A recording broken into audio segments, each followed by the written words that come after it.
convidá-los a uma leitura e já parabenizar o nosso colega que nos antecedeu com essa palestra também significativa. Em Efésios capítulo 6, apenas 3 ou 4 versos para que não nos canse.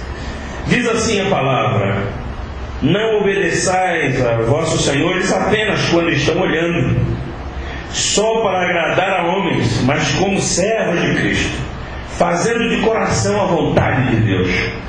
Servi de boa vontade como ao Senhor, e não como a homens simplesmente, sabendo que cada um receberá do Senhor todo o bem que fizer, seja escravo, seja livre.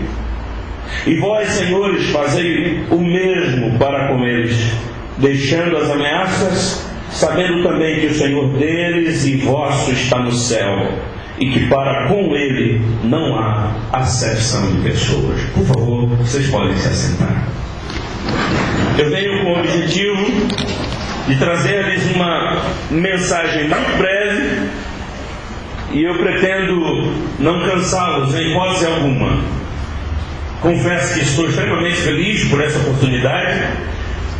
O pastor Emerson Dantas me convidou para substituí-lo aqui, e eu quero fazer essa referência à postura dele, reconhecendo a sua postura de muita humildade. A primeira coisa que eu quero destacar nessa minha fala é que, como disse o coronel, eu me impressionei com a sua declaração que devemos passar por um processo de transformação de adolescentes com olhar inocente e cheio de incertezas a um olhar de tigre.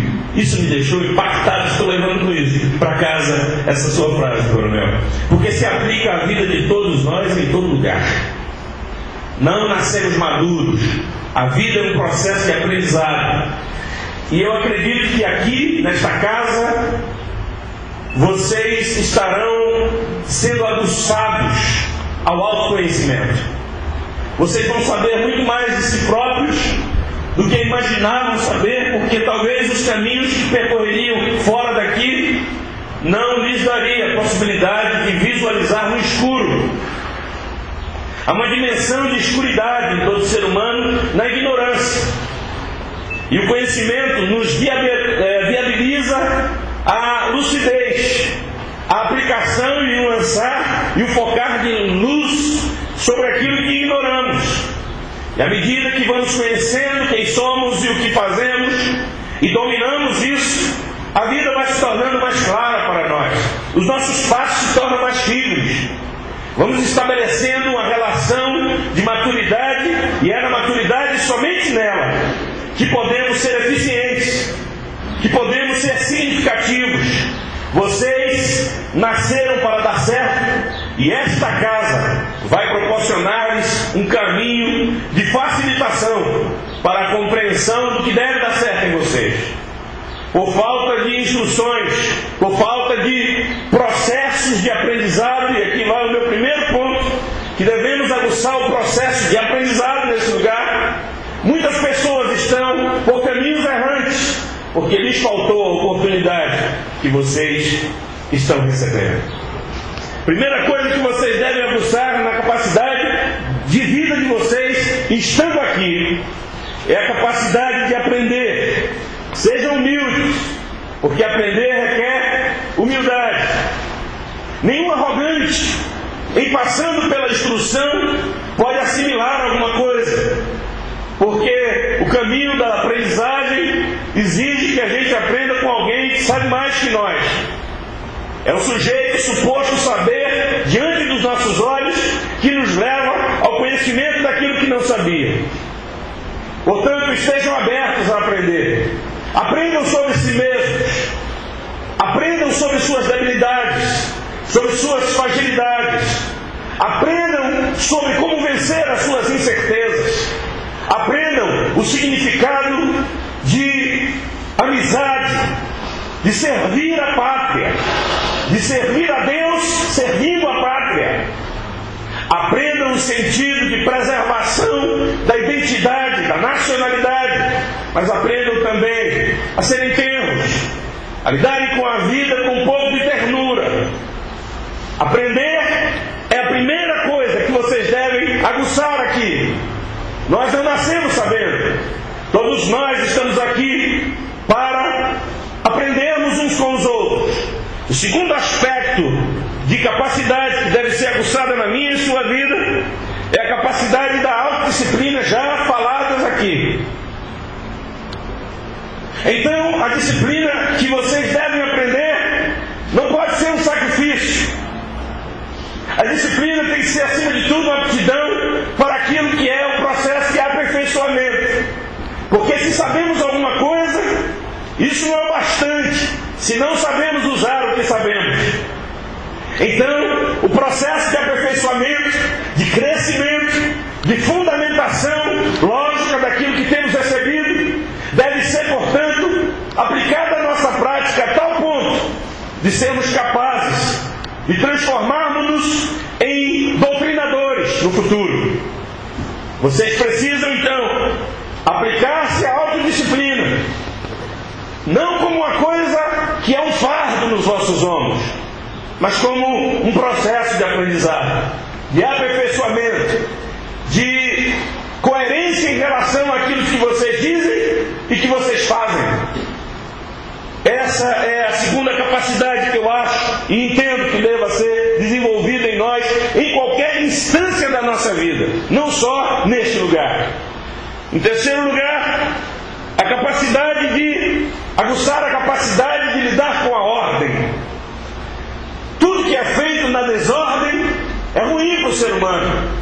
As Sagradas Escrituras dizem que Deus é Deus de ordem e decência. Se o nosso Deus é Deus de ordem, Ele não pode lidar muito bem com a desordem. Cada um de nós tem que começar a ordenar a sua própria vida. Ordenar os seus sentimentos, organizar os seus pensamentos, organizar os seus sonhos, os seus planos, elaborar planejamentos para a sua vida. A capacidade de ordem, de lidar com a ordem, deve ser aguçada em você, porque será necessário por todo o seu caminhar.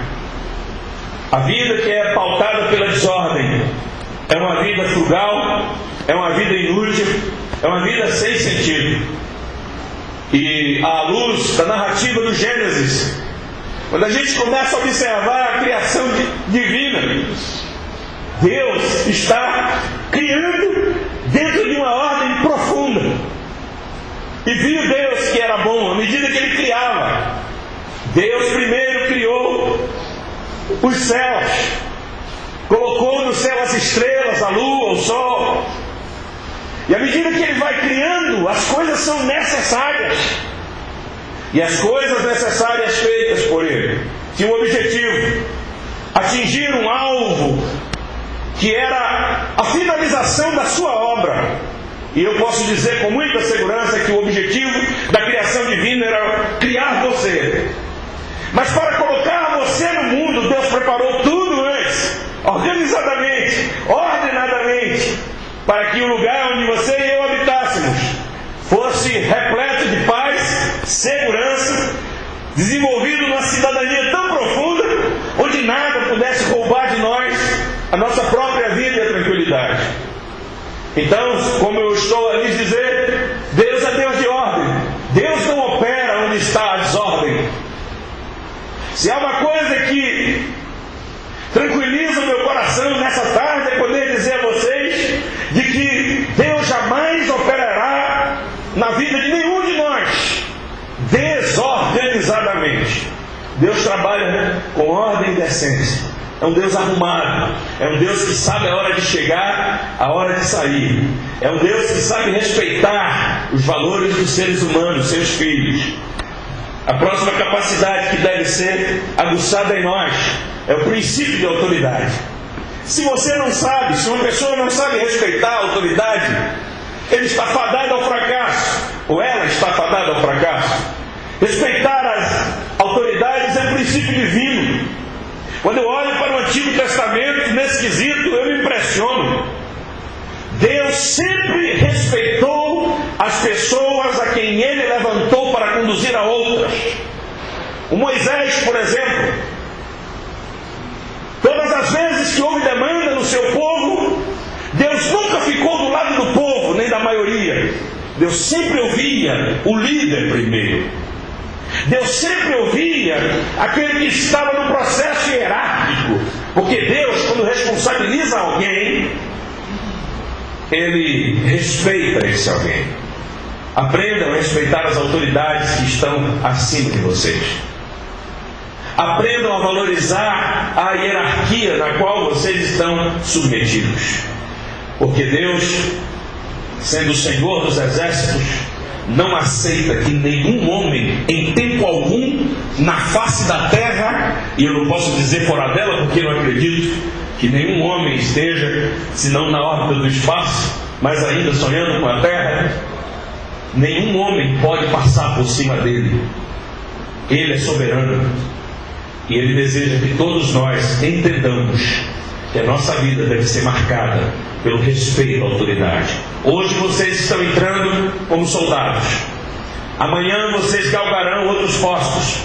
Provavelmente vocês liderarão outros jovens.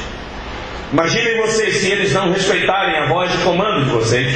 Imaginem um coronel, um general indo à guerra e o seu exército desfacelado, onde soldados fazem o que querem, sargentos fazem o que quer, onde cabo faz o que quer, que a voz de comando não é ouvida. Me responda por gentileza: a batalha será vencida? Não. Jamais.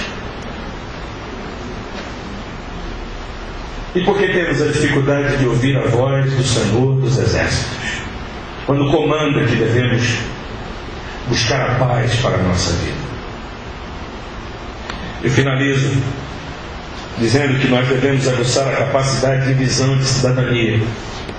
Porque tenho lido um pouco sobre o exército brasileiro e tenho aprendido que há muito de cidadania aqui dentro.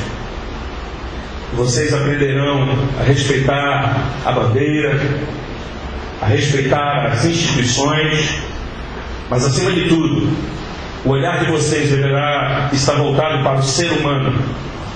Ser cidadão é ser pleno naquilo que vocês foram vocacionados para ser. Vocês não precisam de nenhuma outra invenção. Nós precisamos de uma cidade pacífica, de um estado pacífico, de um país pacífico. Eu me lembro que eu estive em Israel, orando no Muro das Lamentações.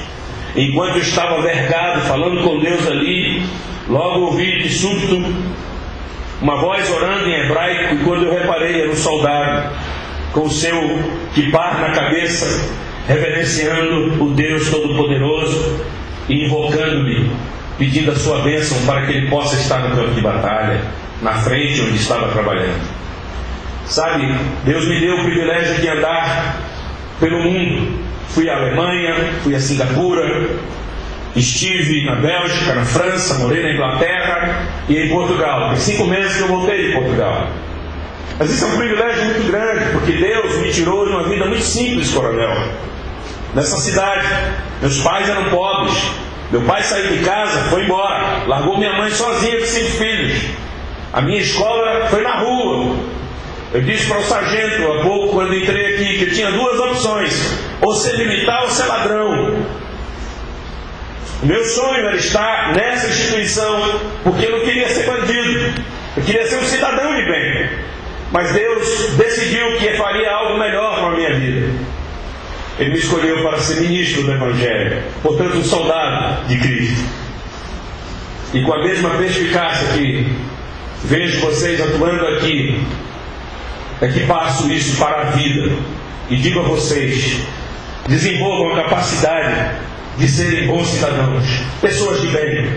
Amem a vossa família, amem a vossa pátria, honrem o trabalho que Deus está dando a vocês e o tempo que Deus está dando a vocês.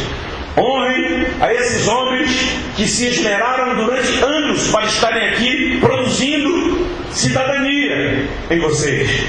E finalmente, aguçem a capacidade que vocês têm para a espiritualidade, porque nenhum de nós pode dizer aqui que de alguma maneira não depende de Deus e não reconhece que Ele é extremamente necessário e importante para a nossa vida. Portanto, eu quero finalizar desejando a vocês um ano de crescimento um ano de acréscimos de valores tais que possam fazer vocês se sentirem mais dignos, mais plenos, mais realizados, mais felizes. Cristocêntricos não só na maneira espiritual de lidar com as coisas espirituais, mas também na maneira de lidar com o ser humano aí no seu espaço geográfico e social. O meu desejo, como pai de família que sou, como cidadão brasileiro, é que vocês se esmerem para saírem daqui homens que esta nação poderá contar para o bem. E vocês só poderão alcançar isso submetendo-se à autoridade máxima, que é a autoridade do nosso Deus, o Deus Altíssimo, a quem nessa tarde eu vos convido mais uma vez para que se coloquem de pé e celebrem a Ele com uma salva de palmas digna de Deus que é soberano. Coronel Bélico, muito obrigado. Deus abençoe a vocês. Sejam fortes. O cavalo se prepara para a batalha, mas a vitória vem do Senhor dos Exércitos. Ele é o Senhor dos Exércitos, o Senhor da guerra, o Deus cuja peleja já está vencida. Se caminharmos com Ele, Ele quebra o arco, corta a lança e lança os carros no fogo, porque eu não conheço nenhum outro Deus, além dele, capaz de conduzir qualquer nação em vitória, em triunfo. Eu queria ouvir